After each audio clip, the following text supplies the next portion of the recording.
look in the eyes of my brother without shedding a tear for my brother. I really wanna try for my brother. Yo! Cause I truly do feel for my brother. Welcome back. I know y'all loved this last time, so we ready to hit this. Like NBA Street, we coming to you with that volume 2. Serving it up. All right.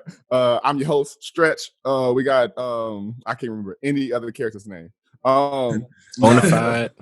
Bonafide, right. That was That's the only person I know. shit. Oh well. I'm your host, Josh. I'm joined by my esteemed co-host, Aaron. Yo. We got Adam. What's up? Good morning. And of course, we got the incredulous Marco Polo. How y'all feeling? I know I just looked weird. I just got attacked by an ant. That's what I was doing over here.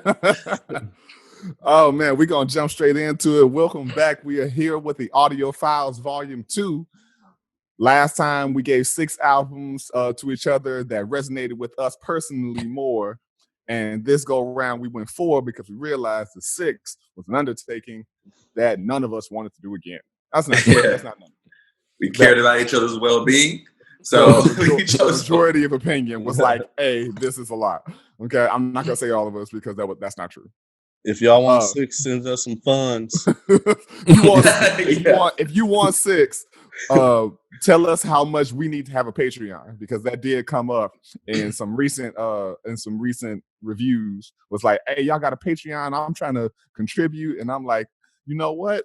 As much as I want to make that, we want more than just your $5, and so. But we do appreciate it. We appreciate it. Anything and everything counts. Just want to make sure that we got the numbers before we go making all this extra content. But yeah, so we're building, we're growing. We thank y'all for listening. We thank everybody for viewing. The YouTube is coming up. Don't pay attention to the view numbers. We promise that it is actually. And the audio is going, so we're grateful. We're real grateful. Before we get started, the quality is going up. So the quality is majorly going up. Yeah. Thanks to our Sir Editor Extraordinaire, who pretty much turned us into Sports Center for music. So, I was looking like, man, this layout is gorgeous. And so shout out to him, Brother Johnson, on my bottom left. I don't know how it is on the Stuart Scott of AMS. Oh man, but before we get started, how y'all feeling? How y'all feeling? How y'all doing? Man, great. I know, yeah. I feel good. It's my first. It's my first Saturday off in months, so I'm happy about that. That's real. So, yeah, man, I would have to say the same. Feeling pretty good. Probably have a smoothie after this and go for a nice bike ride. Keep it pleasant, man. Okay. Marco, how you doing? Feeling good. Feeling this early morning energy. Feeling good. Right. This is our first morning edition. Right. Yeah. Normally we record on Friday nights, but we had to record on Saturday morning this go around. And so that's why you're getting all this lovely extra sunlight going on. Yeah, buddy. The day is just getting started. I'm good on this end. Had some emotionally taxing situations that happened, but I'm on the better end of it. I had my bowl of off-brand Honey Nut Cheerios and going to a skaters protest later. Nice. And just moving on, because protests are still happening. Don't believe the hype. I'm gonna keep on saying this until otherwise exists. Don't believe the hype. Ain't nothing changed. I saw the NFL decided that they're going to now play "Lift Every Voice and Sing" for in addition to the national anthem. In which I go, who the fuck asked for that? And so Breonna Taylor's killers have still not been arrested, even though I do agree that arresting them just validates the system. They deserve whatever punishment they have earned. Also, And- they giving the mother the runaround with all the legalities and the technical stuff. They like kind of playing with that. As far as like they don't know who issued the warrant and stuff like that. It's a whole bunch of bullshit. Yeah, the fact that they've made a law to prevent what happened to her and named it after her happening again, but you still haven't arrested the people that killed her. That's crazy to me. Yeah. Yeah, man. But there's no good excuse for that. Like that shit is ridiculous. It's just no good excuse for that. And yeah, fuck anybody who thinks otherwise. So now that we've put that in the ether, I'm not going to say got out of the way because it deserves to be spoken at all times. Let's move into this music, man. We were saying this before we started recording, so I want to reiterate it. The choices this go round were strong. Yeah. strong like the neck muscles in Terry Cruz's ignorant ass neck. I knew he was gonna turn the heat up this time, man. Yeah. Yo, before we turn it up too much, let me just give a shout out to a homie real quick. Oh, right. I want to make sure I shout the homie out. This is a music episode, and a homie of mine who I still know, but I used to work with in Chicago. Shout out to Penguin, which I'm pretty sure is no longer there. But Penguin, yes, it was shutting the whole fuck down. I'm pretty sure it's a Tesla factory now. But good buddy of mine, Colin, who is a supporter of ours, he has a podcast that goes by the name of Colin and Hef Like Metal. My buddy Colin and his buddy Hef. Welcome to the crew. Yes, sir. Yes, sir. Yo. They discuss what they consider to be the most misunderstood genre in music, being metal, and they give a different perspective on that. It's very educational, interesting, entertaining. I just checked out the Evanescence and Avenged Sevenfold episode. It was dope. I've never been a huge fan of Avenged Sevenfold, but they gave really good points. So yeah, I just wanted to make sure I gave him a shout out because he's the homie. He supports us, and we support him too. So absolutely, shout out to Colin and Huff, man. I haven't seen Colin in so long, and so that's really great to hear like how he's doing and he's doing well. Shout out to Original Penguin. 70% of my wardrobe was made of that at one point because of the wonderful 70% discount that I was getting because my ex-fiance was the manager. So it's crazy. So shout out to her too because she got me the job and just brings it full circle. Shout out to her. She's a wonderful person. She to my knowledge, she's doing well up in Rochester. She's married now, and much love to her and all success to her. So yeah. How do y'all want to do this go around? We want to do it in the AMS order again. We want to rotate it. And so last time Aaron started, this time Adam starts, and Aaron will go last. Like, what are y'all feeling? I feel like keeping it the same. Yeah, that works. Are you trying to put the heat on me? Trying to put the heat on me? unless Aaron feeling the pressure. Yeah. Yo, check my pits. Hold on. Yeah. Under pressure. All right. So remind me. So we read off all of our choices, and then you guys will give your assessment. We'll say the format formally again. So what we're gonna do is the person who's telling their list, they're going to say their four albums and give the reason why it resonates with them, or why they picked it and chose to put it forward. And then one by one, all of the other correspondents will give their feedback and their choices on which two out of said four resonated with them most. All right. Let's bring in the Who Wants to Be a Millionaire lights and get to it. Man, I got to figure out how to do something now. All right, first in the hot seat. Let's go. Now, this is in no particular order. I'm going with Tommy Guerrero. He has an album by the name of Return of the Bastard, which is one of my favorite albums of his. I also have, I think he has another one called Soul Food Tequila. think, which is another. I think that was the first one that I got of his. But just to give a little backstory, he was he I think still is, or most notably a professional skateboarder from like the 70s, 80s, California. I'm not quite. I don't honestly don't know if he was making music that early. It's the first album I think maybe in the early 2000s, or maybe a little bit before that. He got known for also making dope ass music. And as far as genre, I think I looked it up, and the genre is like rock. I don't know if I would necessarily call it that, though. My personal opinion. I'll let you guys give your assessments on that. I think it's. I don't know. I haven't quite been able to figure out what genre I would put him in personally. But I think I might have having a hard time myself. Yeah.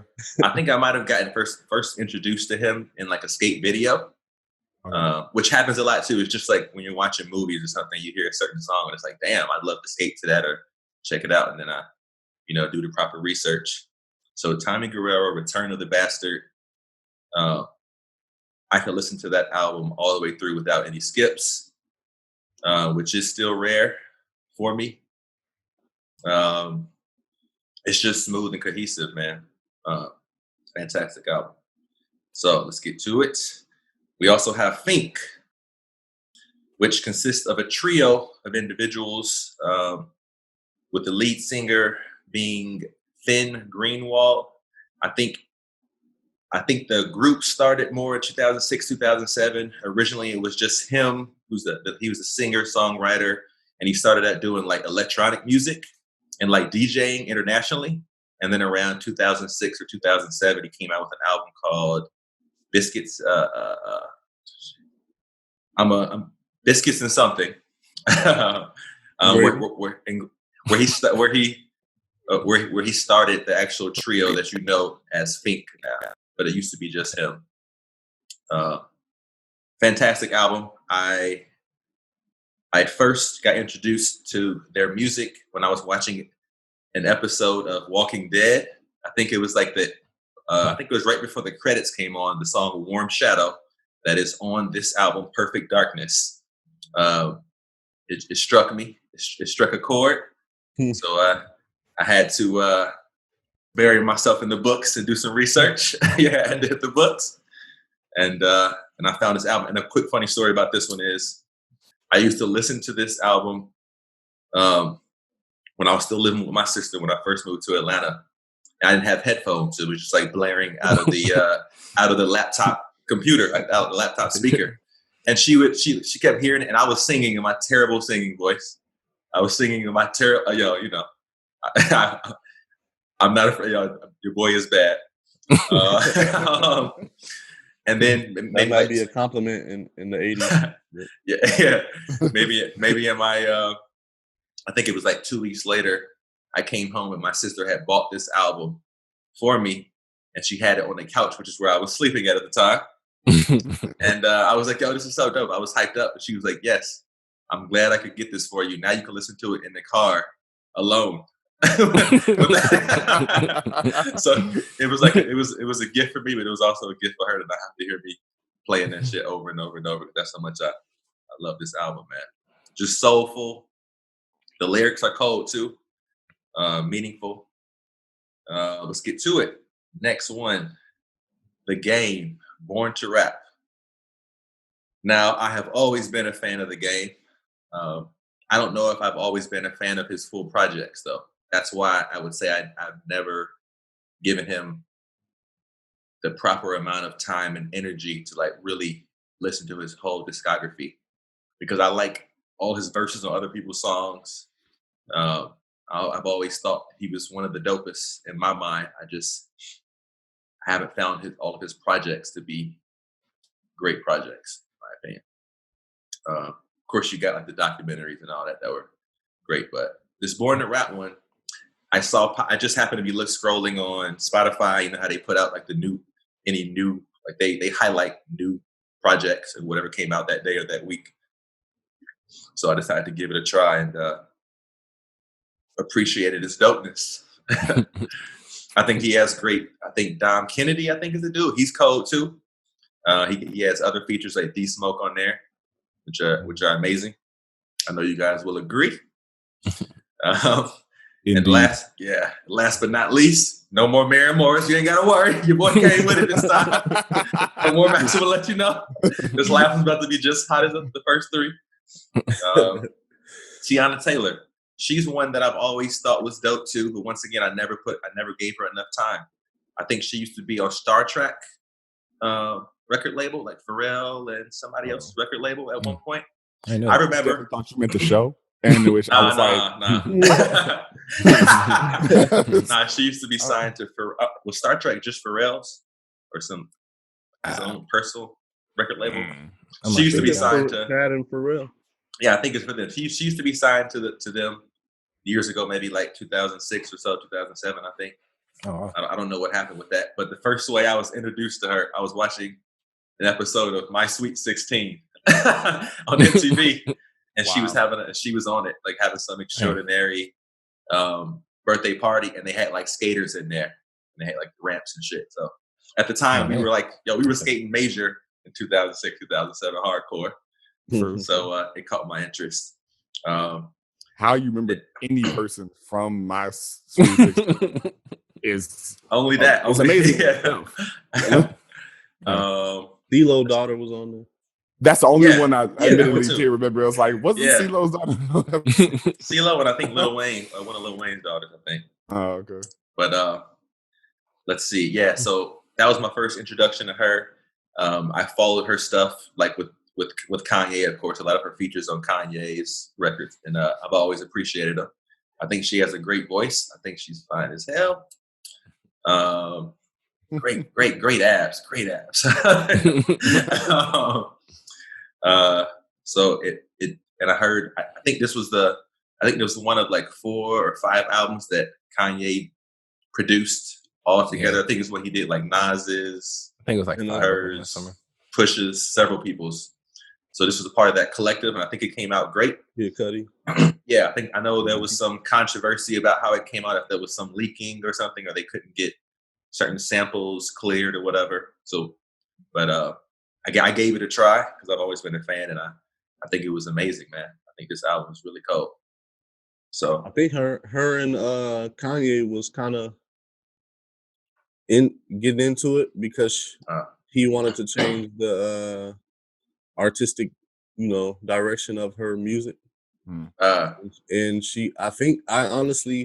think she was on Twitter and stuff saying like, this is not really the album that she was trying to put out.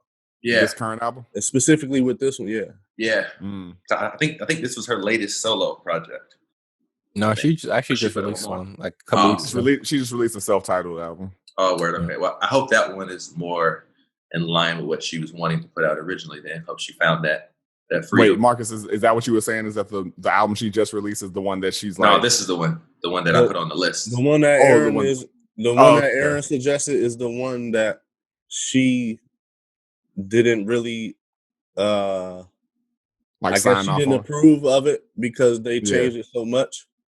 Gotcha. But nevertheless, I mean, it's still quality. It's just not exactly what she wanted. It's not her vision. Yeah. Right. Yeah, I thought so too. Just one quick run back to the Fink album. I didn't give them their due and to say that it's important to know that they are from the UK. So I don't want to. I just, because not all artists are from America. You know what I'm saying? So I feel like it could be. It's significant to say they're from the UK. Yeah, exactly. It's some proper blokes. So before we get into like our feelings on your choices, I want to make sure we touch back on, and you might have said this, and maybe I just didn't fully hear it.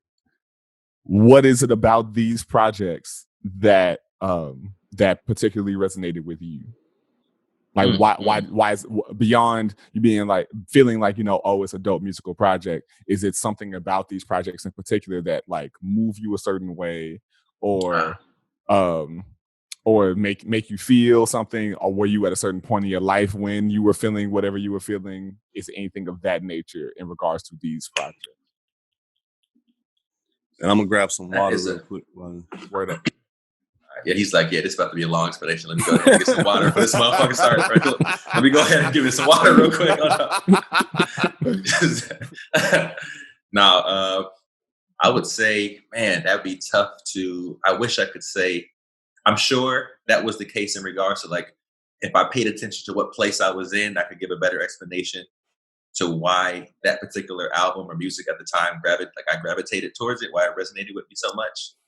I would not be able to go into detail on that right now, but I could say for sure that all of these albums that I named, I could listen to front to back with no skips, and be completely pleased with them. Completely pleased. And I guess the other thing that might be just as important or more important, they moved me. Like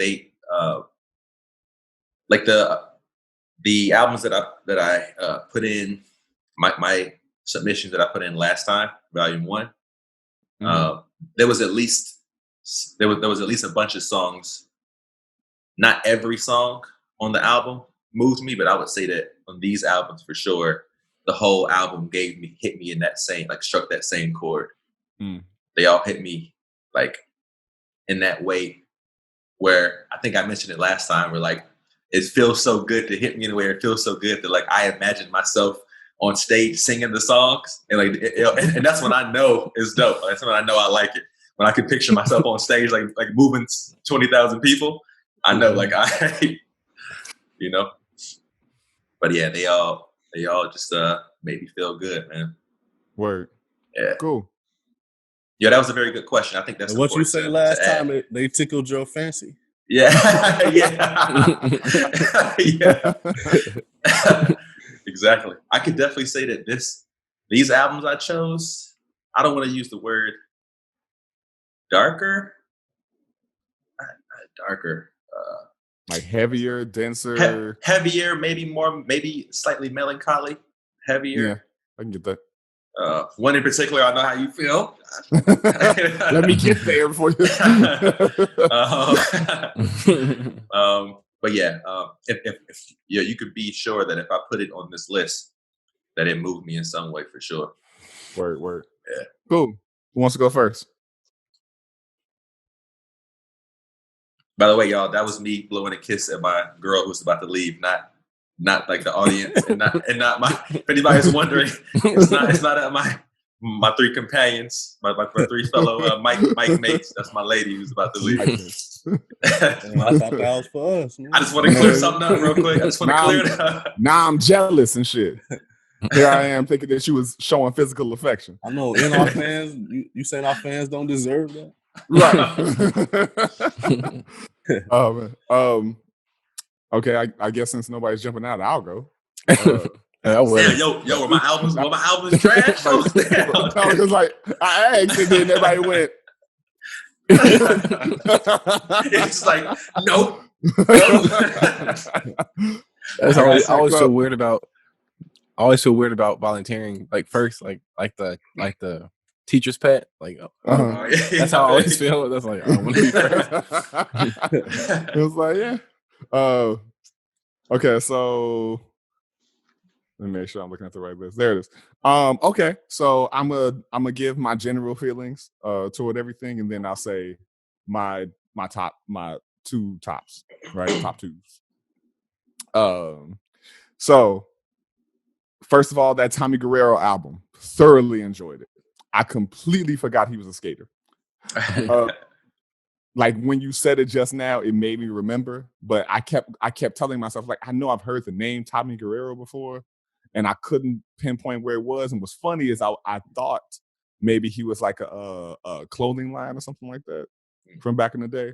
And I couldn't put my finger on it. And I'm sometimes I'll Google, sometimes I won't. Admittedly, I'll just be lazy and go, yeah, okay.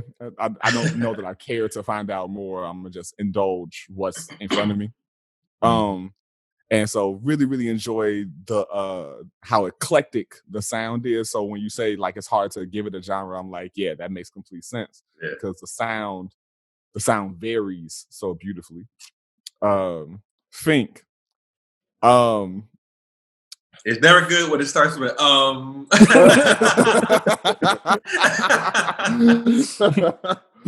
I didn't hate it. I didn't dislike it. I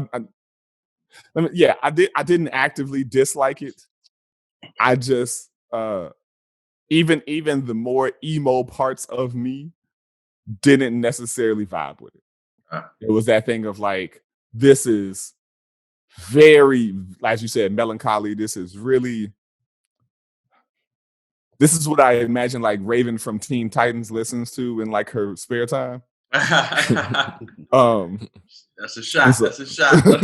No, I'm like, it's just that thing where it's like, if you are, cloaked and ominous and all of that, like, this is what I assume. Like, I think I just see somebody wearing a cloak. I know what you mean, though. Like, this is what I assume. Like, you're like, oh yeah, this is like my soundtrack. Right. I have a quick question though. What's up? Would you say the album as a whole? Because there were definitely some songs in there that were that I wouldn't call like a melancholy song. Maybe the album, sure, like the vibe of the album in some way, but there were some uplifting moments. Just I think the soulfulness that surprised me with them was really cool. Smooth sounds. And here's the thing, absolutely. I think the term and sentiment of soulful is objective. Or subjective. I mix those two up all the time, so I could have said the wrong one. Yeah, subjective. I know what you mean. Subjective. But I'm not saying that I don't feel that it was soulful. I think that the ways in which it feels soulful to you isn't my experience. Gotcha. And so while there were moments of uplifting, and I'm sure if I did more to investigate lyrics, then I probably would have a different experience. Mm-hmm. But tonally and sonically, it kind of was monotone. It felt monotone for me. Gotcha. I can see that. Similar. I know what you mean. Like similar sounding records, like throughout, like back to back to back. Yeah. Right. I feel you. Get them cracks out, Adam. I feel you. Yeah. The Game, Born to Rap. I was very surprised with this because I've never listened to a whole Game album. I've honestly couldn't tell you the last time I've actively listened to Game rap since the Boost Mobile commercial. Which is one of the dopest commercials, man. Where you at? And so I've never gone out of my way to listen to The Game. I've never not respected him as a lyricist, as an artist, but I've just never gone out of my way to listen to him. And so I was genuinely surprised when I was like, tonally and sonically, I enjoyed this. We were talking offline, and Marcus had brought this up, and I'm sure he'll say that he might say this again, but it was a lot of name dropping, and he was like, okay, he's not going to say it again, so I'll say it. There was it was a lot of name dropping, which was a little odd. Yeah, yo, that's regular. Is that regular? No, that's normal. It was odd for me, who does not frequent his music, and I was like, it just seems weird that you keep bringing up. Yeah. Yo, tell him to step in this light. Tell him to step in this light. I called Dre yesterday. That's like every song is you just name dropping, all the connections you got, and I was like, it's a little odd. And so that was weird, but sonically it was interesting. I think it's the opposite of what that Fink album is, where I enjoy albums where every song sounds drastically different, but there's still a theme that's followed. And I didn't necessarily feel that with this. And so it seems a little, what's the word? Not sporadic. It seems a little askew energetically, where it's like, now I'm going to be gangster rap, and now I'm going to go to country, and now I'm going to go like it, and it just jumped around a little much for me. I mean, but I did even put a cross on Jesus' back, so I did play it though. And Tiana Taylor, again, have never actively pursued her music.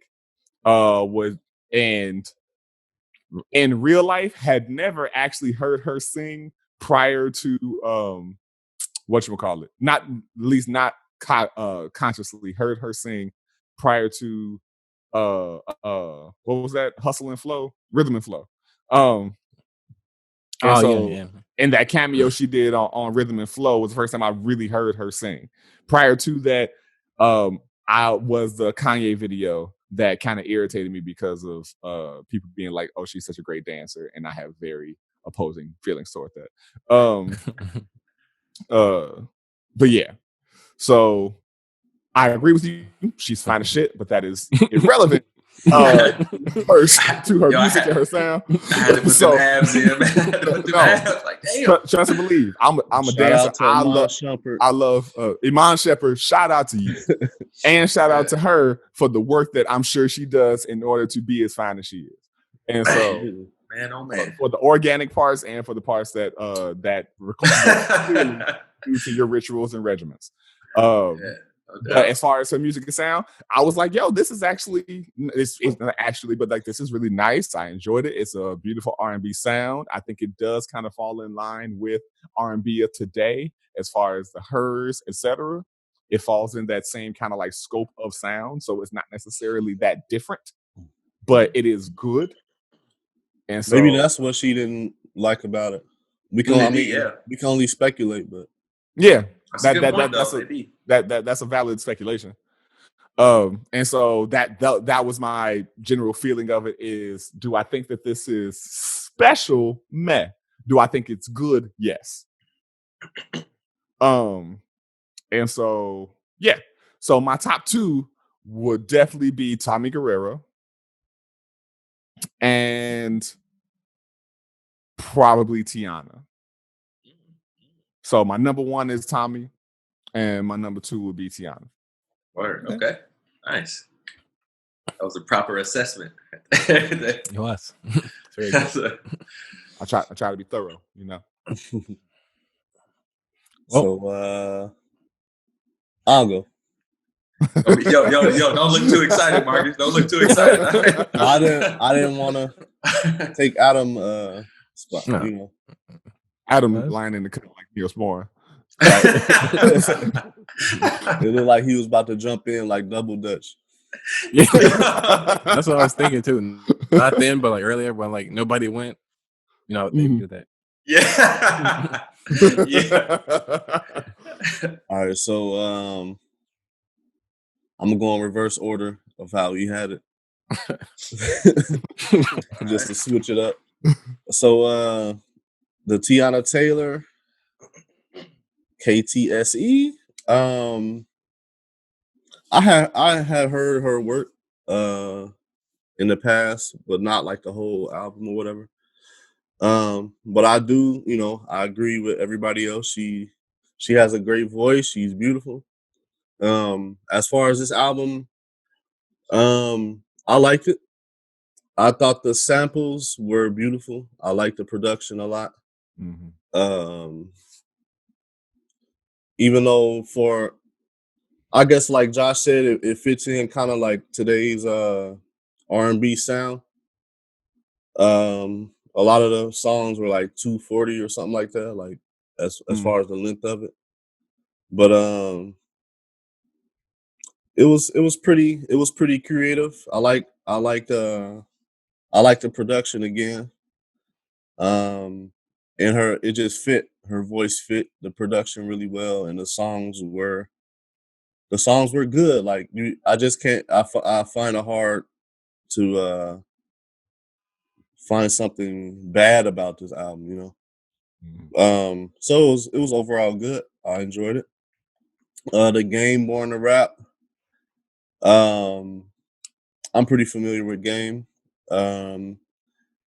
When I first started listening to this album, I was pretty surprised. Like sonically in the beginning, it set a good palette for listening to music.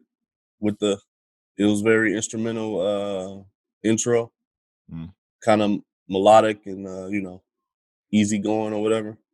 But he kind of, I feel like he was definitely trying to make a statement like with this album, like as far as like his place in hip hop or whatever. Right. Yeah, hold on 1 second, bro. And this is his last album, I think. Oh, really? I think that's partly why he was making that statement. Yeah. Yeah. Right. Okay. I definitely received that tone of it, like trying to cement his place, like in hip hop, and he got a good case. I mean, he been around for a long time, and he been pretty quality. I haven't been able to follow his whole career because he kind of. I feel like he always had his intensity, but he got kind of gimmicky in there somewhere with all his media stunts and just some of the stuff he says and does to get attention when he's dropping an album.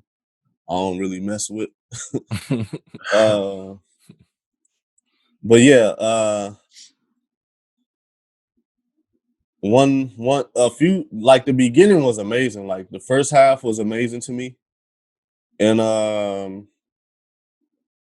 feel like he always has a lot of tracks on his album.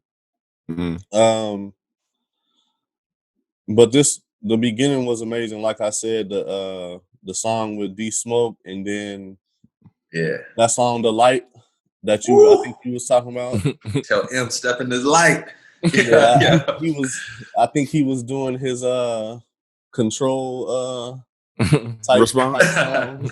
Not response, but just like okay, trying to have that type of vibe or whatever. And the beat was really dope for that, so I was feeling that. Think Perfect Darkness. I feel like it was a very like introspective type of feeling that it gave. Yo, maybe that's why it hit like that. I think that's you explained it better when Josh asked me how it resonated with me. I think it was more like that's where it hit me. Also, that's a good way to say it. Yeah, I think it's like it does that to you, like make you introspective, I think. And I kept thinking of like autumn, like fall time, like in the forest somewhere. Like it just gave me like it put me there, like nice. It was really I guess that word like melancholy, we gonna keep using that. I can't think of any other. But it was a bit that, and I think towards the end of the album, it got really like minimalistic, kind of maybe. And would you say this like folk music? It's I think they're considered some sort of rock, but yeah, I mean, but I do think there are folk elements. I could definitely see him like I've listened to him sing what is it like? What is it called when it's no music? What is it acoustic called? Acoustic, yeah. Acoustic. I've seen him sing some of the acoustic same songs. or acapella. Acoustic. Probably both. I'm gonna go with both. I'm gonna go with both for 5,000. And I mean, acoustic is like there's just like a guitar. I'm sorry. Yeah, my bad. So yeah, with the guitar, like so it's with like less music. Yeah, just more simplistic. Yeah, he definitely has a folk sound, but I think he mixes it well. Like with this, there's some soul in there too, which is cool. Yeah, so like a contemporary folk or alternative folk. Yeah. So the music part about it was like like I said, it was kind of minimalistic, and I heard like layers of strings and stuff like that, which I usually like. It was okay, like I could appreciate certain aspects about it, but I don't know if it necessarily put me in a like the right place. I don't know, not the right place, just maybe not how I was feeling at the time, but I think I understand the vibe of it. What's the other one? Tommy Guerrero, Return of the Bastard. It was really like I could swear like one of those songs like I heard in a home improvement commercial, or like One of those Lowe's like theme song or something. But well, one can only imagine what you're gonna say next. that's not hate. I thought Tim Allen, and I was like, wait. Yeah. Oh no. But yeah, I liked it. I guess I never really listened to an album like this, like just guitar and a few other elements. I love that simplicity. It is like faster pace, some of it, which is interesting. I liked I forget what song it was, but it was kind of fast paced. It was a shorter song, but I had to give that one a spin a couple of times. It was really dope. Nice. But yeah, I enjoyed it. I see he had a whole lot of albums. Yeah, man. I'm only really familiar with like 2 or maybe 2.5, but like he has a lot of joints. But he's been doing it for a while. I would not be surprised if he did a lot of placements though for commercials and stuff, because it gave me that vibe. Like, yo, that'd be cool. I mean, that's not even hating it. No, it's just it's like exciting guitar, like little pockets that he get into. That's like commercially to me. I didn't know that like Queen had done several big like jingles or promotional snippets for like business. I think they did something with like MGM or something like that. Something that we all know. Mm-hmm. I forgot which one it was, but like the Queen did it, which is like really cool. When an artist that you really like, something unique that you didn't know about them, going in a different lane, but their music just works for that, Yeah, I had seen Queen's music used for car commercials for years, but I wasn't sure if that was like a formal deal they made or that was something that the record company made with their masters. Yeah, that's a good. Yeah, I don't know. Yeah. So for my 2, I'll pick Tiana Taylor, and between Tommy Guerrero and The Game, I'm gonna go with The Game, just because some of the heights that it went to was pretty good, and the production, it kind of surprised me, so I'll go with that one. Nice. That's real. Oh, something I forgot to acknowledge about that Tiana Taylor album. It was real interesting to hear, and because I don't really know, what's that song? Fuck This Pussy, I think it's called. FTP. Yeah, that's a Vogue beat, and so I haven't really heard that many mainstream artists that do embrace that community like that. And so that was cool of her to, as a queer woman, kind of push that genre of music a little more to the forefront. And hopefully in embracing the queer women and trans women that helped to build that community, etc. So I don't know what she did with it after that, or if she provided any work, but that was dope in itself to me, as long as it wasn't like an appropriation of some sort. I don't know. Yeah, I really do think she is an artist that does like think outside the box. Yeah, a lot. Yeah, I think that's kind of why. Star Trek like gave her a shot and kind of gravitated to her, because they are always kind of think uniquely in that way, or their own thinkers, if you will.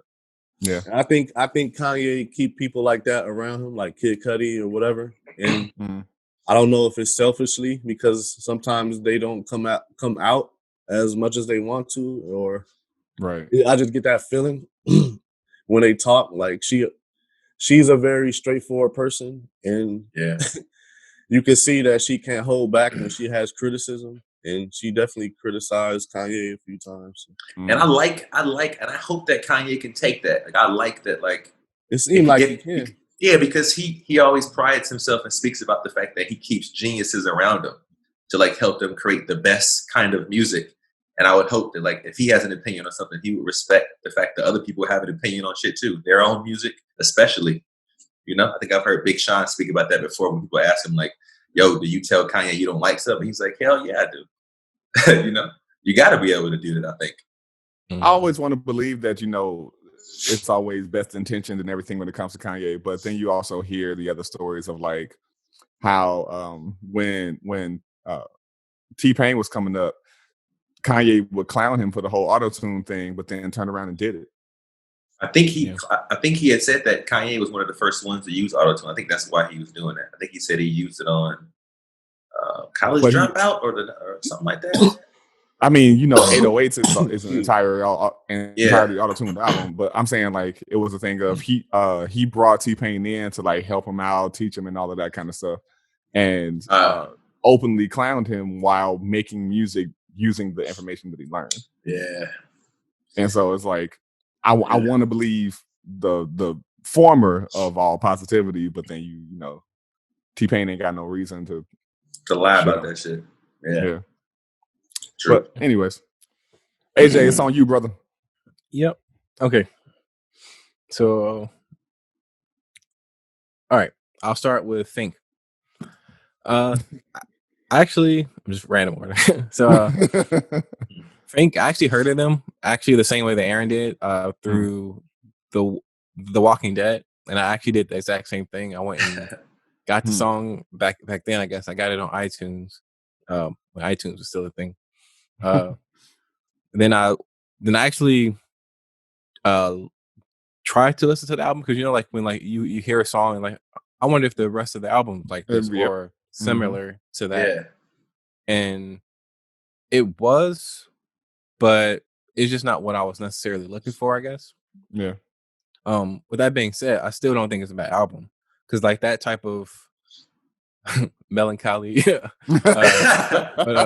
Actually, I'm gonna use the word. It's for me. It kind of comes off as like shadowy, like a. Like, no, I do like. Yeah, I like that. Actually. Almost as if like you can only listen to that album if like there's no sun outside, like it's overcast that day. It feels like fall to me. Like like you got to make a bonfire with this. Yeah. You gotta make a bonfire to this one. Yeah, because you're right. You're gonna heat it up. So for me, like I don't mind that genre. I feel like I'm a very melancholy person, so it's like, you know, like for me, like it's rained a lot this summer or spring, whatever, and every time it rains, it just makes me happy. So like when the sun goes away and the clouds come out, I'm in a better mood. So I don't know. So with that being said, like I thought it was like kind of Mark said, it was okay. There's definitely a few songs that I liked. Warm Shadow being one of those that I really liked. Yeah. So yeah, that's that. The game, Born to Rap. Like for me, like when he first came out, and was kind of I think he signed with with G Unit or whatever. Like I was actually a huge fan of his, and but after his first 2 albums, I kind of stopped following for whatever reason. I don't even know why. I just kind of lost interest. But I knew that he could always rap. I had no denial in that. But like I said, I guess that genre of rap I kind of just stopped listening to. I guess like that sound. But listening to this album, it kind of reminded me of why, like at one point he was kind of like when people were talking about like the hottest, you know, people out. He was one of those people at one point. Right. And to me, this album kind of like reminded me of that. Like, oh, he was like, you know, that dude like in 2004, 2005, you know, whenever I don't know when he came out, but it was around that time, I think.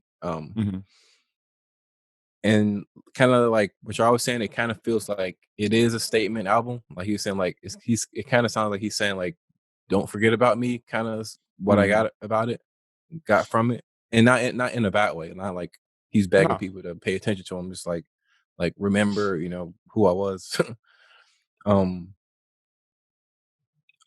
Although I also got like a tinge of like I feel like he didn't have to do that though. I feel like he has so much history. Like when like it's all said and done, you know, 20 years from now, he is a part of hip hop history. and I feel like you don't have to keep reminding people that you're who you are. That's just my opinion. As far as he's concerned, some artists they got to do that, but I don't think he's one of those people that necessarily have to be like, I think he's kind of always done that though. When I think about like he, just the fact that he uses all the name dropping he does is like trying to tell you like I know I know these great people. I'm great, Yeah. But that's kind of the nature of rappers though too, like being kind of braggy. So yeah, I think it goes along with like the whole idea of people saying you're stealing when you're rapping, when you're like just sampling somebody's music, paying homage. I mean, Jay-Z speaks about Biggie's lyrics all the time, or used to, So might be paying homage. I don't know. Anyway, continue. Yeah, I use a big verse. I'm only bigging up my brother. Yeah. But anyway, who else is on this? Tommy Guerrero, Return of the Bastard. So like I was saying, like that genre, whatever his genre is, it's kind of hard to, and for me, I like to use the word fusion, because it's like he's taking like a lot of, because I think he's Mexican. I'd hate to be that guy and say he's Mexican when he's something else. I really think he is Mexican. I think so too. Mexican American, and you can definitely hear that like Spanish guitar in there, but along with some jazz, and then maybe a little bit of funk in there too. So it's like a lot of, there's like a lot of genres mashed into one. And the first time I've heard of him was actually through. I hate to bring them up again because I feel like I bring them up way too much, but Krongbin, like the radio station on Pandora. So I play that a lot, and then his music comes up a lot on that. And like before, when I never heard of him, a song play, like, oh, who's that? I'll look and like, okay, I never heard of him, but cool. But then as time went on, I would hear a song that I've never heard. I'm like, I bet you that's that Tommy guy, whatever. And now I look at my phone, like, sure enough. So the cool thing about his music to me is like, it all sounds different, but it's him. So it's like he has like a style, but his music doesn't sound the same, which a lot of artists fall into that sounding the same, but he doesn't. Like, he legitimately sounds different. At least the songs that I've heard that weren't on this album, and I know we're talking about this album, but the songs that I've heard that weren't on this album sound completely different, but it's him. As far as this album is concerned, though, I mean, it's just a good album. Like, I love music that don't have words to it, so that's right up my alley. And like I said, like the mix of different genres and elements that's always cool to me. The artists do that and can do that because everybody can't.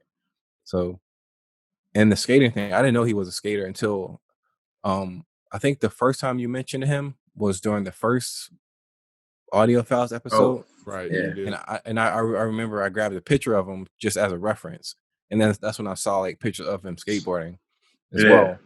Yeah, I didn't know he was a skater either. Yeah, so I thought that was cool. This is cool, Yeah, right up our alley. Information. Yeah. Yo, before you keep going, Adam, just caught this because it made me look it up.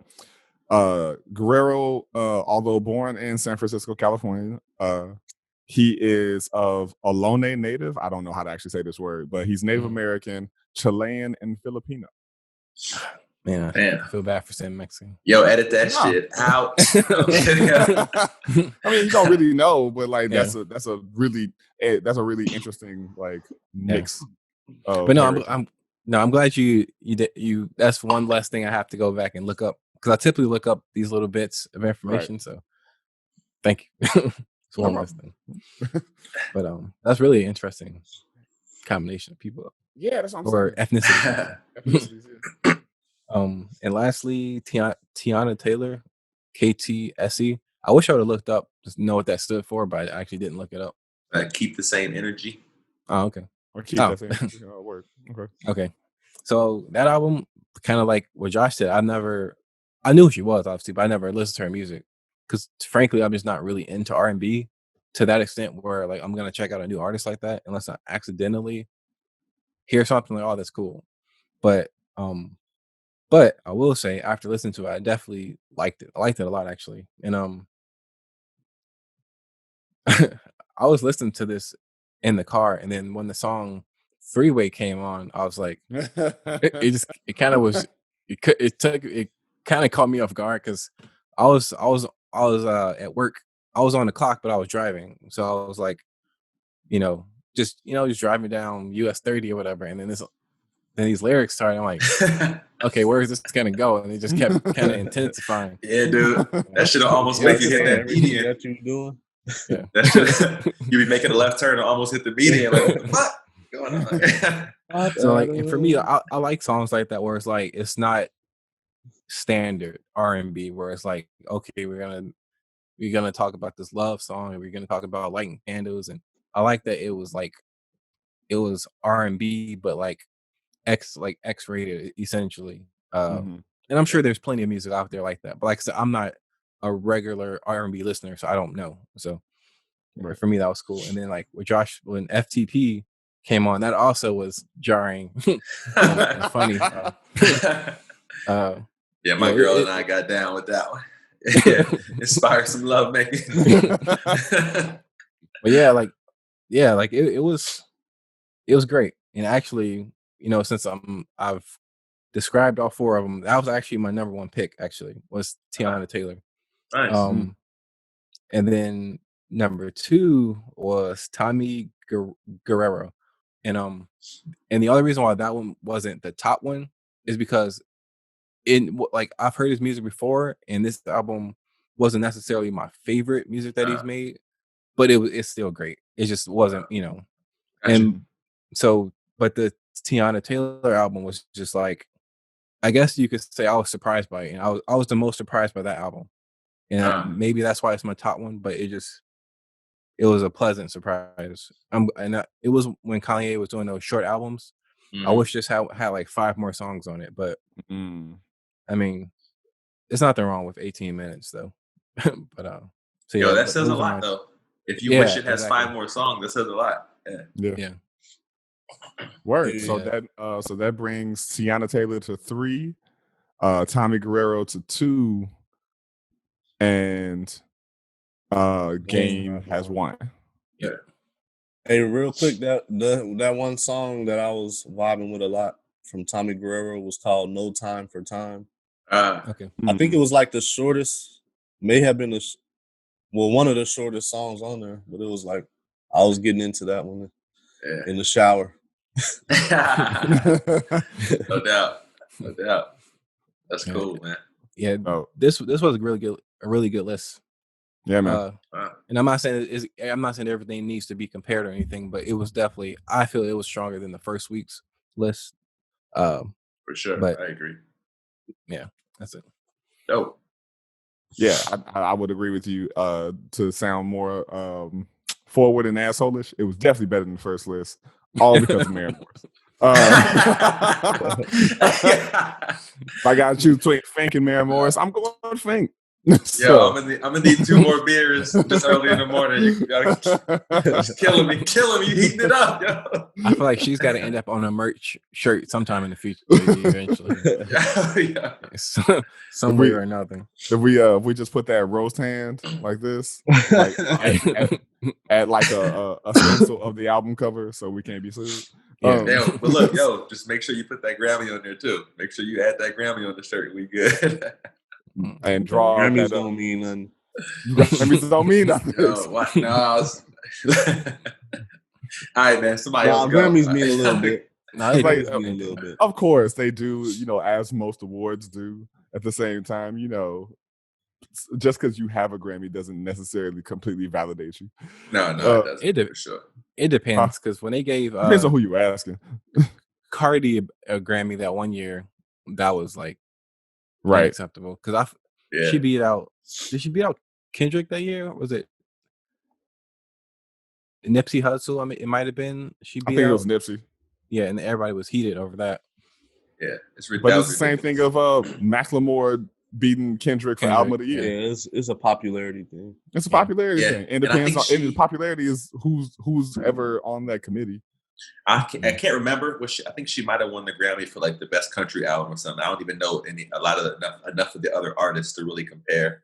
Yeah. Oh yeah. And I'm not saying they don't matter, because they do, but sometimes they really do just give it to like you know, and I don't know enough, like you said, I don't know enough about country artists to know if it was well deserved or not. But good for her. Oh, just add it on the shirt right next to the roast hand. That's all I'm saying. Just add it to the shirt. It's gonna be some subtext right under it. Be like, this doesn't really matter.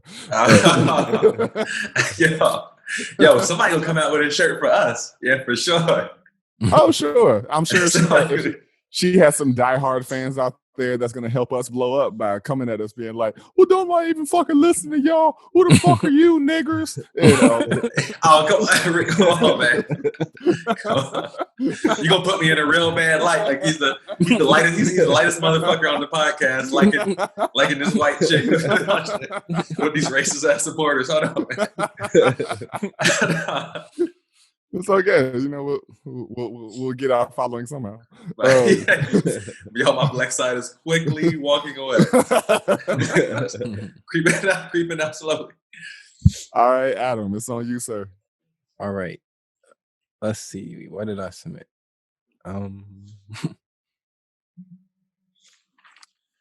Okay, here we go. Yeah, so I really, this list for me, I feel like I really like this list, but so number 1, Tom Misk, I think that's how you pronounce it, with Geography. So for me, I know this is gonna sound like everybody I listen to, I discovered on Tiny Desk, but for this guy, I did actually discover him on, or I don't like using the word discover.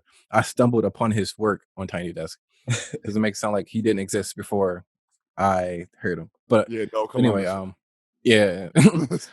But so him, that's the first time I heard him was on that, and I thought it was great. So I looked up his album, and the reason why this album, I think, is a great album, but the reason why it resonated with me so much, because I heard this first when I was in Korea, when I was and at the time I still am heavily into photography, but at that time I was heavily into photography because there really wasn't nothing else to do.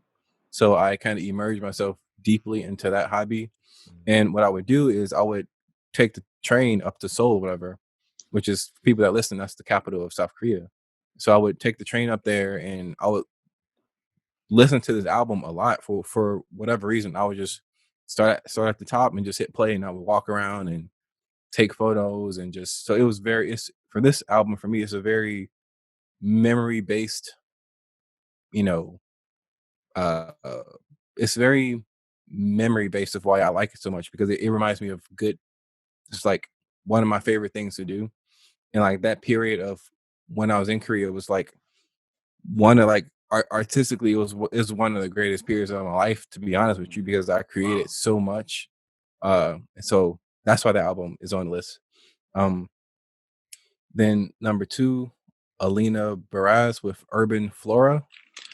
I think I want to say the first time I heard this, I was in Florida at the time, so had to be like 2015, 2016 time frame. I don't really remember the first time I heard it. Actually, maybe my wife, maybe I played a song or two and I heard, that might have been the first time I heard it. But for this album, it's just, for me, it's just a very peaceful album. Like, I listen to it at night a lot. I feel like that's the only time you should listen to this album is at night. It's just like, her voice is so, like, she doesn't have a big powerhouse voice or anything like Whitney Houston or, Adele or anything, but it's very, what's the word I'm looking for? It's a very, like, sultry. It's very sultry. Like, it's a very seductive sound, in my opinion. And I really like that about her voice. Also, even though the first time I heard it was in Florida, which is like 2015, 2016, I actually played this a lot in Korea as well. And I think I was kind of doing the same thing. Like, I was just walking around the city and just listening to this, and it's just, I don't know, it for me, like, if I'm having a bad day or if it's a long day, I can play this album or her second album, which I didn't put on the list, obviously, but just her music in general is just like, I can't imagine you listening to her and not feeling better after, or feeling a bit more relaxed. So if your blood pressure is high, put this on. I feel like it'll be a little bit better when it's over. Nice. album 3, Damani, with Time Will Tell. So this guy, honestly, the only reason I ever listened to it was J. Cole. I follow Hip Hop DX on Facebook, and they post obviously hip hop stuff. And there was one article in there one time where like J. Cole was like, he said the album was a classic, which I don't think it's a classic. But I think it's pretty good. For I don't know if you know, I don't know if anyone knows it's not, but Damani is actually T.I.'s son. I did not know that. Wow. Yeah. And for me, that I think that's one of the reasons why I'm impressed by it, because I can't say what you would think, but I would think that, okay, he's T.I.'s son, so he's gonna make trap music, or he's gonna try to follow that same path, but he doesn't. He kind of reminds me of like a young J. Cole, honestly. I can't imagine J. Cole not being a huge influence in his music, because I just feel like he is. But for him to be like a younger up and comer, I feel like he's very mature in his lyrics. I feel like there's a lot of maturity there, which I like to see in young up and comers. Also, a thing I like about it is the fact that he is the son of essentially a legendary rapper. And I'm not saying I love T.I. or anything, but he's gonna go down in history though. I mean, just his long career or whatever. I feel like even though he has that, that doesn't show in his music. Like he doesn't. It feels like it feels like just a average Joe that wanted to rap and he became a rapper. It doesn't feel like, oh, I'm doing this because I'm trying to follow my father's legacy. Yeah. Yeah. And although there's references to his dad in there, like there's a song where it's like talking about like the teachers were talking about my father's like gun charge or something like that. And then the teacher gave him his mixtape or something along those lines. So I mean, yeah, and for me, it's on the list because I look for young rappers that aren't silly, and I know that's the word silly is like, well, they're making music, they're telling their story, but I mean that's true. But there's a lot of young guys that I just cannot listen to, and I like to see like a young rapper come up that is like you can tell that they're onto something. So that's why this is on the list. 4th is Gary Clark Jr. with This Land. I've been a fan of him since his first album, which came out quite some time ago, like maybe like 2012 actually. And this came out like last year, I think. Or maybe 2018. It's relatively new. But Gary Clark Jr. Is a rock blues artist from Texas. This album actually won a Grammy. I guess that doesn't matter, but the reason why this Grammy matters, because like the title, This Land, well, it's a song called This Land as well, and that song actually won a Grammy. And the reason why that's significant for me is because there's this black man that won a Grammy for best rock song, and the song is essentially denouncing like racism, and to me that's huge, because in 2020 you just wouldn't expect a black man singing about racism to win best rock song. Now maybe they was pandering to him, I don't know. But I think it's a great song. I think the album is good too. I think he is a very diverse artist. Like I think he's one of the best, in my opinion. He's one of the better guitarists of his time.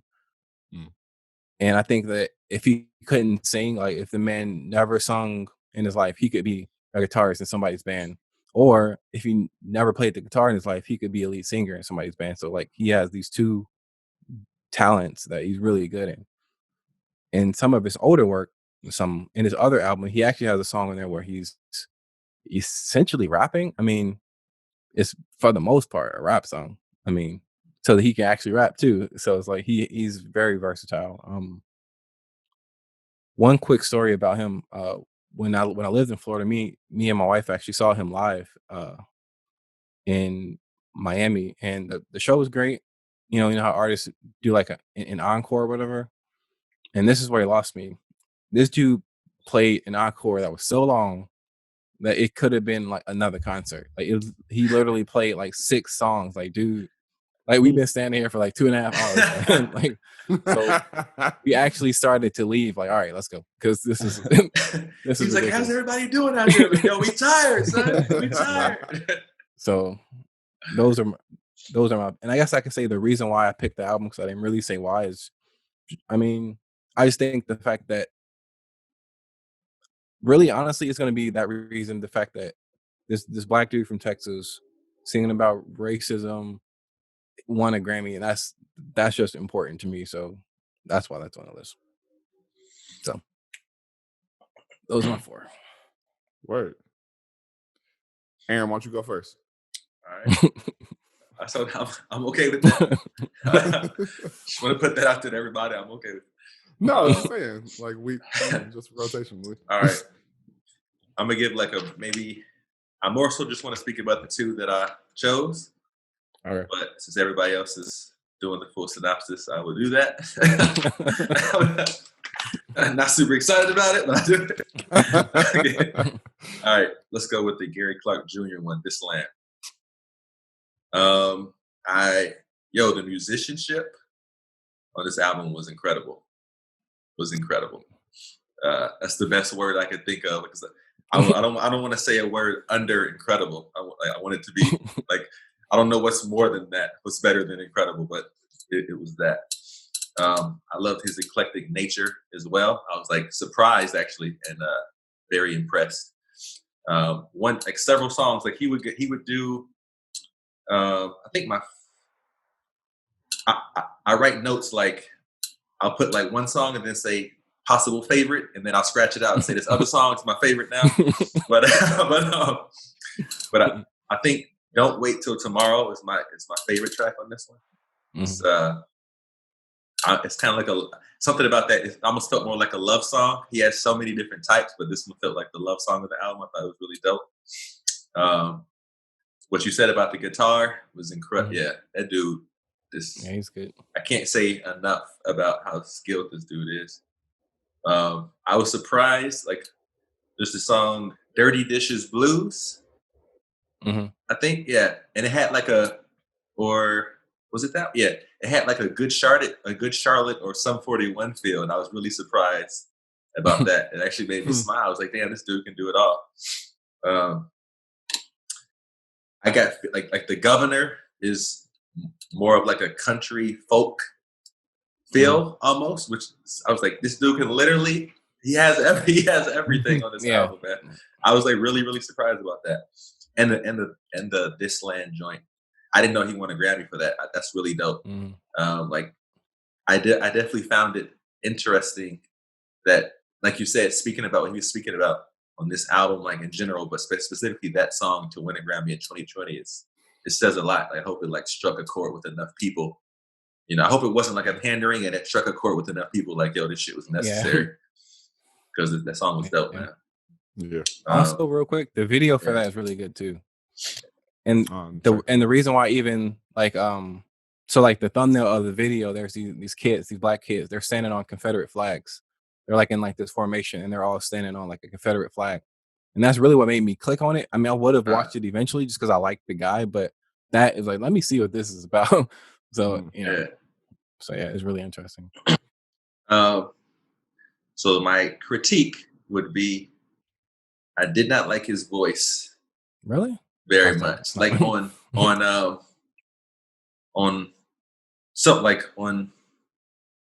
not all the tracks. Like some of them, like it's the reason why Don't Wait Till Tomorrow. I was surprised at how well he could sing, but I don't know like if him putting his voice, trying it out in so many different genres was consistent in the quality, I guess is what I'm saying, on each of the tracks in that way. But his like musicianship, like his I appreciated the eclectic nature and like the fact he's just incredible guitarist. I do think he could have like a career as a guitarist, you know, even if he couldn't sing. But it's like really, really, really cool, man. It surprised me how different so many of the songs were, but I still felt like it was a good album. Like I didn't feel like, oh, he's trying so much, he's trying too much shit, you know. It was impressive. He's somebody who I also didn't give enough. I had heard of him, but I hadn't given him enough listens to really give a proper like analysis, you know. All right, let's see. Damani, who I did not know he was the T.I. son. That's very interesting. Time Will Tell album. This is one of my picks. This is probably my number 2 out of the albums here. This is one of the ones where I put like 6 of them as my favorite song, and then I scratched it out. And then, let's see here. Man, it felt like a full project. Like the theme was consistent. I felt like it was cohesive, I guess it's a good way to say it. It almost felt like an autobiography also too. I felt like he was super sincere in it, and that really struck me. If I feel even if I don't necessarily like the voice or some specific aspect of the music, if I feel like it's sincere, I'm more likely to continue to listen. They're like, okay, there's something that strikes. Like they're not bullshitting, at least, you know. I'm not trying to sell us some shit outside of what they are. And I got that from him. The production was amazing, yo. I thought the production on this album was incredible. Let's see. I thought it had I think the song. Let's see. I love the strings on a poem I wrote. Incredible. There's just different notes that I jotted down. Like Time Will Tell, like dark to lighter tone. I love the bridges on this album. Were really cool. I like how it kind of had like darker and lighter tones, but it still felt like one piece of work. It didn't feel like it was all over the place, to me at least. There was some I felt like it was, I think I wrote like inspirational, uplifting, like he was overcoming something, but it was also gritty at the same time, which I loved. It had like a gritty feel that I like. I like a gritty feel in hip hop. Oh yeah, you know, I love that. I think One Day is my favorite song, and I realized like as I was choosing specifically on like the hip hop submissions, as I was choosing favorite songs, there's similar to like other albums that I chose favorite songs on. I was like, okay, so there's like a theme here. What the fuck am I looking for? Like what mood am I in right now or something, you know? Yeah, and let's see. Who knew a mic would help me right my wrongs in that Darkness joint? Man, yo, that Darkness song. Hey. And I think that was one of the like darker tones, but he just did it so well. This album was amazing, man. I'm definitely gonna add it in my playlist. I loved it, bro. It was hard to choose between this one and Tom Misch or Misk. Yeah, I think it's Tom Misk. Yeah, Tom Misk, between who was 1 and 2. I might have chosen Tom Misk just because it was a little more fun and like lighter, maybe. But this album is incredible, for sure. Let's see. The Alina Baraz, you said, right? Yeah. Urban Flora. I listened to it twice, and I can say I liked it, but I didn't love it. Love it. I'm trying to figure out what it was about this that didn't resonate as much as like these other albums of similar genres. Like what was I looking for, or what? I thought I'll go with. I wrote down dope harmonizing, like the layering of the vocals was incredible. It felt like a lo-fi album. I think like I guess it goes with like the soothing and like cruising. You know, like you said, you can't turn up, but that's like in a good way. You wouldn't want to turn up to this. You'd want to like chill out and like, you know what I'm saying? Yeah. So I guess the critique, maybe it was like the songs sound familiar without they sound very similar without hitting me in the same way, I guess. Okay. On this album, I would say. But Pretty Thoughts is dope as hell. That was my favorite song. Yeah, that's one of my favorites actually too. I love that song. I can always find something that I absolutely love, even if I don't, you know. Love the whole album. All right, now lastly to the number 1, Tom Misk, Geography. Yo, this shit. I wrote wonderful, and I underlined it 4 times. This album was wonderful. Son.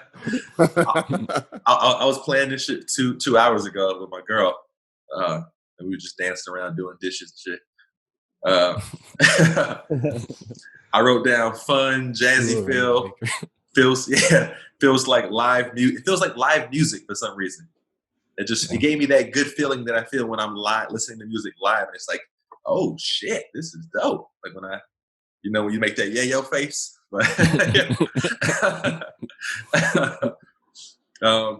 Soulful, like, man, melodic, smooth. Like his voice balances out. His voice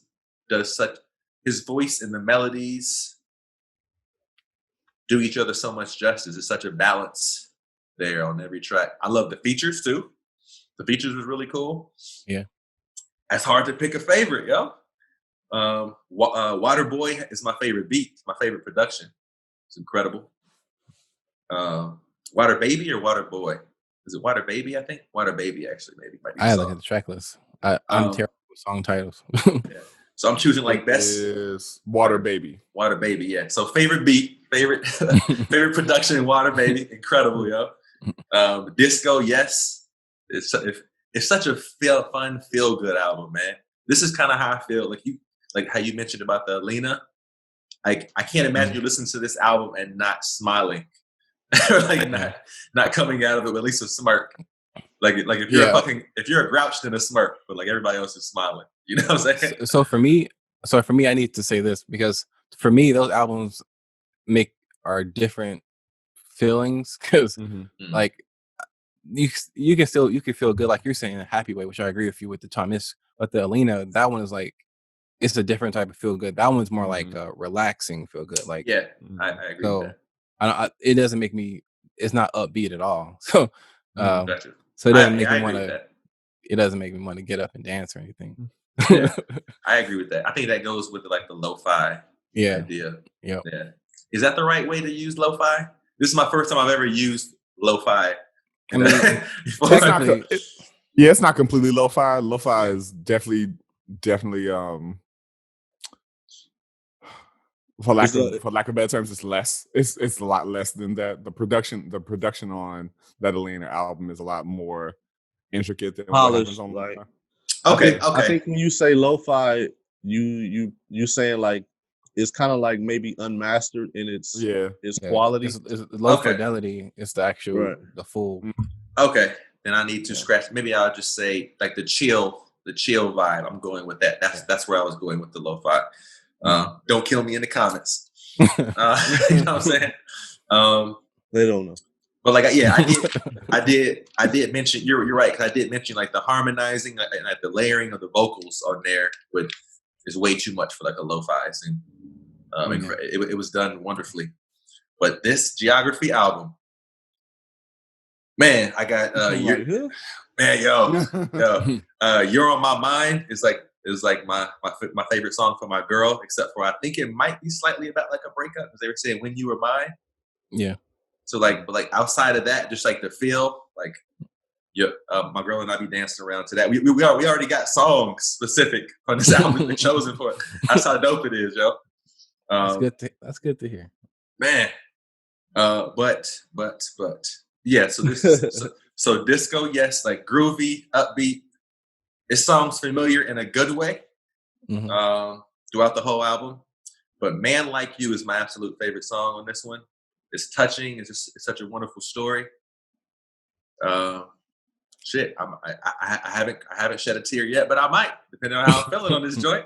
I mean, that song will be the one to do it, man. So to make this shorter, Tom Misk, Geography is number 1 for me, and the Damani, how you pronouncing it right? Yeah. Damani, Time Will Tell is number 2, but they were both quite close. Nice. Word. I can go next. Mine gonna be pretty concise. Really enjoyed this list. Really enjoyed the variance of it. Let me make sure I'm looking at it so I know what I'm talking about. So random order. Alina Baraz.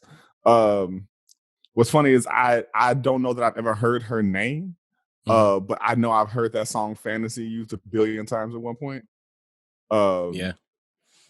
I can't even remember the context in which it was used, but it kind of reminds me of it was this old Chicago hip hop dance style called phasing that people would do to like Computer Love by Zapp and Roger and like other stuff. Like it was a weird time in hip hop dance. But the production of it kind of reminds me of that era. And I really enjoyed the production overall. I think the music's minimalism vocally is complemented by how intricate the production is. And so that's a good way to say it. That's a better way, more concise way of that's a good way to explain it, I think. I wish I would have used those terms. So I enjoyed those aspects of it. Damani, I enjoyed the album, although it didn't really stick to me like that. He's clearly a talented young lyricist. I did not know he was Tip's son. That's cool. And I don't know if anybody else felt this way. Tonally, his voice has like a hint of 3 Stacks Under It. Yeah, it does. Yeah. Like the tone of his voice so slightly sounds like 3 Stacks, and that was a kind of odd thing because he sounds young and and his cadence and everything is nothing like Dre, but probably the ATL.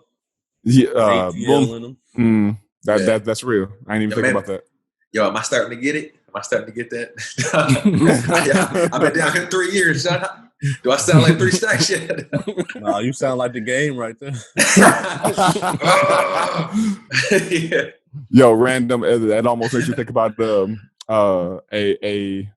person we used to go to school with who went to college in the South, and he was only gone for like 3 months, and then he came back saying stuff like "Wody" and got clowned. I do remember that, yo. You're gonna have to put that in the chat real quick. But I do remember having like a full discussion with like 3 or 4 other people, and they were talking about that.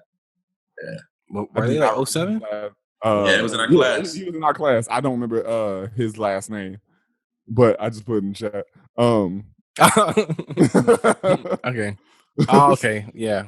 And that makes sense. It was like down south, but it was only like, I mean, you can get there in 6 hours, but it was one of the things like he had not been gone for like a long time at all. We just graduated, and he forgot that his closest friend group were the main roasters in our class, and so he came back and got clowned for like a very long time. But that just made me think about that. So yeah, I think it's a strong project. I do think he's very talented, but for whatever reason, it didn't stick to my ribs like that, if you will. And so no, that's no indictment of him or whatever. It's not frowning on him. I think he's very talented. But yeah, it just didn't stick to me like that. So then I'll go to my 2 choices. Gary Clark Jr. I really appreciate the versatility of this sound. Clearly, brother is very talented. Yeah. It almost gave me a feeling of like it made me think of Stanley Clark. Okay. Inside of compositionally, but I do think that the sounds are different, but compositionally how layered and big the sounds are kind of remind me of a Stanley Clark. Brother is really, really talented, and I really appreciated the content of the work. I really appreciated the composition of the work. I agree with Aaron that his voice is great, but it wasn't consistent. But it didn't bother me when his voice wasn't as powerful as it was in other songs. And my top album, I will agree with Aaron as well, was the Tom Miss. Yeah, I think it's Misk. Like, so it's like pretend like it ends in K, like MISK. So the Tom Misk album was definitely my favorite of these four, where it just feels good, regardless of whether or not I was listening to it as its own project or when I took everybody's stuff and just put it on shuffle. Anytime his came up, it just really lightened whatever mood it was. Even if the mood was already good, and it helps facilitate that groove that just feels good to you. And so my number one, Tom Misk, and my number two, Gary Clark Jr. Cool. Okay. Good list.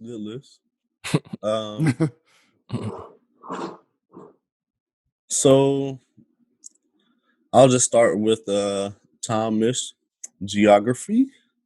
I actually had just heard about Tom Misk. Yeah, YouTube had recommended him to me. And I started watching some of his videos. He works with this guy who is I guess like a famous drummer too, from the UK. I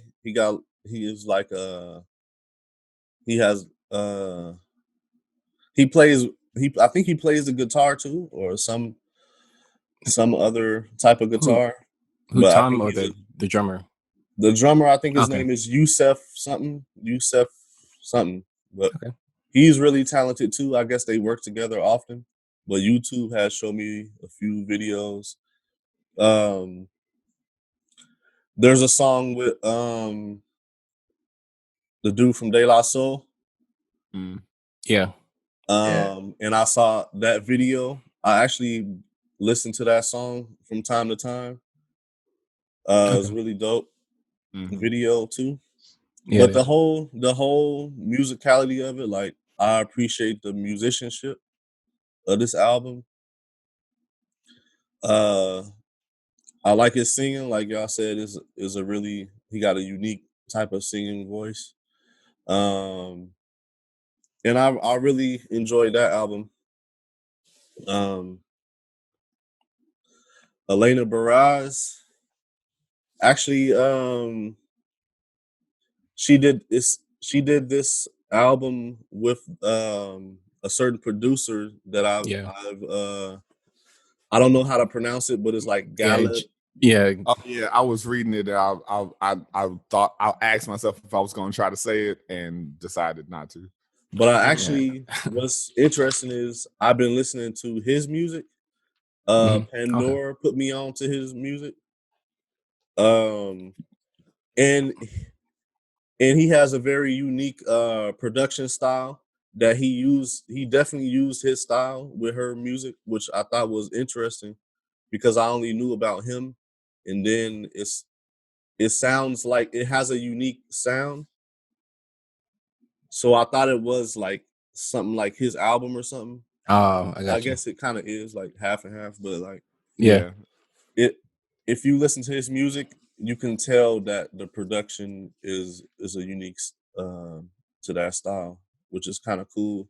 It was like a mashup to me, but I enjoyed that one. Domani, Time Will Tell. Actually, I was not feeling it as much as y'all. I don't know if it was. I think it was, to me, like the music of it, the beats and stuff like was decent. And yo, did this dude just say decent?